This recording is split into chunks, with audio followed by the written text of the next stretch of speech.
قبل 3 قرون استخدم المزارعون الأوروبيون هذا الطائر، طائر المينا، لمكافحة الحشرات التي تصيب محاصيلهم الزراعية. ولكن الوجه الآخر لهذا الطائر والذي ظهر فيما بعد لم يكن يعرفه المزارعون آنذاك، هو أنه أحد أخطر الطيور على الإنسان وعلى المحاصيل الزراعية أيضا. وقد استوطن الطائر عدة دول في العالم وتسعى حكومات عدة لمكافحته. الجزائر لم تكن من بين الدول التي يهددها هذا الطائر بشكل كبير، إلا أن جمعية بيئية أطلقت جرس إنذار بعد أن لاحظ أحد أعضائها وجود طائر المينا في العاصمة الجزائرية، ما دفع الجمعية إلى نشر بيان للتحذير منه بسبب خطره على النظام البيئي وعلى الإنسان، حيث يصنف هذا الطائر ضمن أكثر 3 طيور إضراراً بالنظام البيئي بحسب منظمة البيئة العالمية. لنشاهد. السلام عليكم. على المباشر سيدي فرج، هاي الدور، سيدي فرج، وراهي بقوة ضمينات، راهي بكثرة.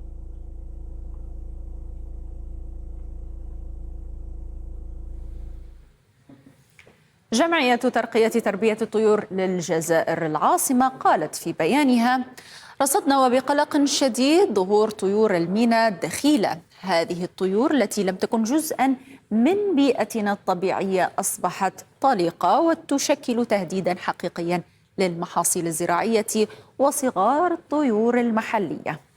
ولكن المديرية العامة للغابات في الجزائر دعت من جهتها إلى عدم تهويل الأمر، خاصة أنه طائر يوجد في البيئة ويوجد أيضا في الهند بشكل عادي.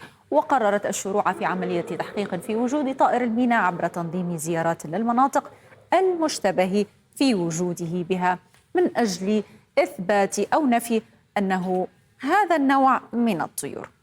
وبالرغم من دعوة السلطات المعنية إلى عدم التهويل والتريث إلى حين انتهاء عملية التحقيق من وجود هذا الطائر في الجزائر، إلا أن إعلان الجمعية الجزائرية السابق أثار ضجة واسعة عبر منصات التواصل الاجتماعي.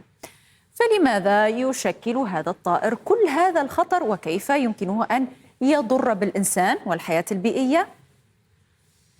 يتسبب مشاهدينا طائر المينا بأضرار للمحاصيل، ويعتبر من الآفات الزراعية التي يتم مكافحتها عالميا، كما أنه أيضا يحمل أمراضا باعتباره ناقلا للأمراض كإنفلونزا الطيور والسالمونيلا والطفيليات مثل العث، والتي يمكن أن تسبب التهاب الجلد لدى البشر.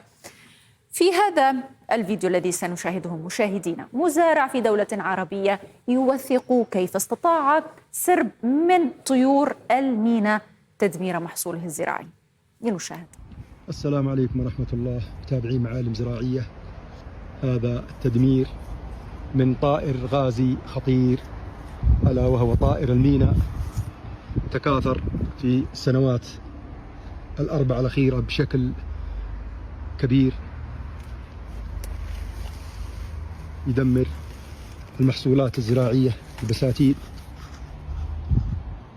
بعدين عمل متقن، عمل احترافي، يعني لا يبقي ولا يذر.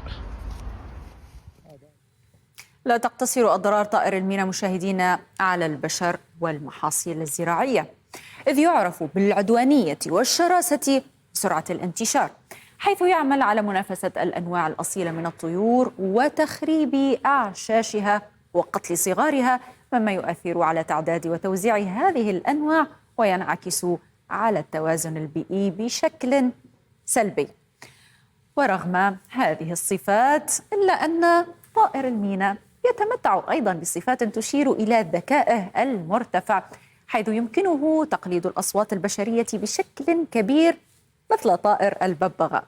لنستمع إلى قدراته في هذا الفيديو. وكاكا ميتو ميتو ميتو ميتو ميتو ميتو ميتو ميتو ميتو ميتو ميتو ميتو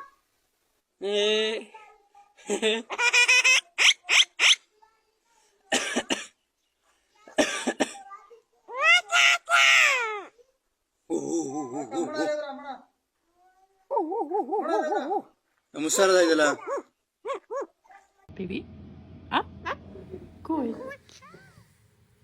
منصة التواصل الاجتماعي شهدت تفاعلا واسعا. هنا الأستاذة والباحثة في مجال السياسات البيئية منال سخري تقول أنه تم رصد ظهور طائر المينا بالعاصمة ما يثير القلق، فهو يعتبر من الأنواع الغازية التي تشكل خطرا على التنوع البيولوجي المحلي.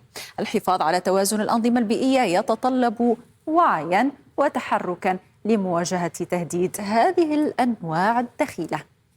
أما هنا المختص بعلم البيئة النباتية نادي بن عواد الحربي فقال أن طائر المينا أصبح غازيا للحدائق وبشكل مخيف ويهدد التوازن البيئي. ومن صفاته التي ساعدت على انتشاره أنه ذكي ويكون جماعات، شرس يدافع بشراسة عن مكان تواجده، متحمل للظروف البيئية ويطير لمسافة تصل ل 20 كيلومتر بحثا عن الطعام. أما هنا أوس بن تميم فكتب عن تجربته مع طائر المينا وقال: نعاني منه في مزرعة الوالد ومفسد بالذات أشجار الرمان، ما يخلي رمانة إلا ويخربها.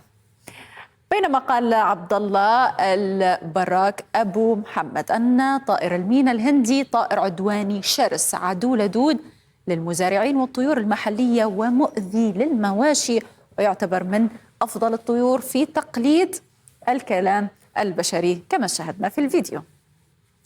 نشير مشاهدينا إلى أن مناطق انتشار طائر المينا تشمل قارة آسيا، إفريقيا، أمريكا الشمالية وأوروبا، وقد تم إدخاله بشكل متعمد أو عن غير قصد إلى أجزاء مختلفة من العالم، بما في ذلك شبه الجزيرة العربية وأجزاء من بلاد الشام.